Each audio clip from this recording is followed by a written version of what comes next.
Hello, everyone. Today, we will talk about the two methods of using the sliding platform. Open the software. The first method uses the extension axis for control.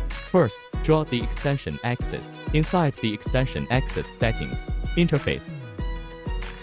In the first row, select millimeters. In the second row, enter the pulse count per unit.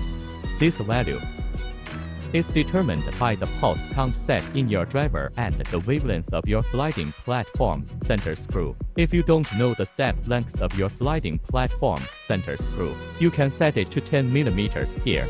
Click Apply.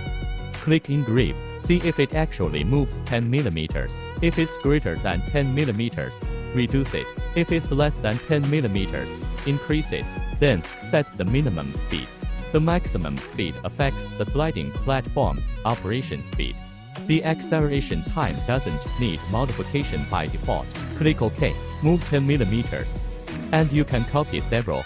Then place the shape you want to engrave between the two extension axes.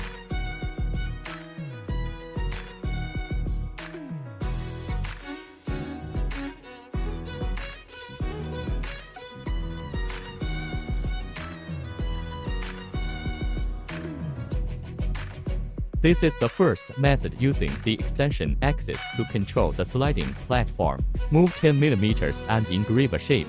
Then move 10 millimeters again and engrave another shape. Continue this process. Next, the second method is using the dividing engraving. First, take a look at the dividing engraving interface. Then, place the shape you want to engrave. For example, this is the shape you want to engrave. This shape is quite long. It exceeds your working range. Therefore, check the center crosshair.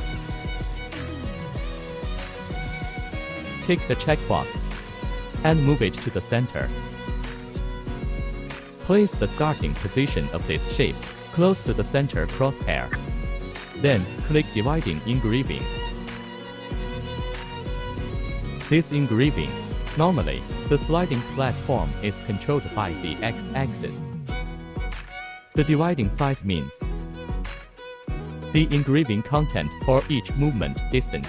You can set the size to the scope of your field length. For example, if your field length is 100, you can set it to 90. Then, select Engrave and choose Force Dividing for all. Take the wide entirely. Click Engrave. This is the second method of using the sliding platform.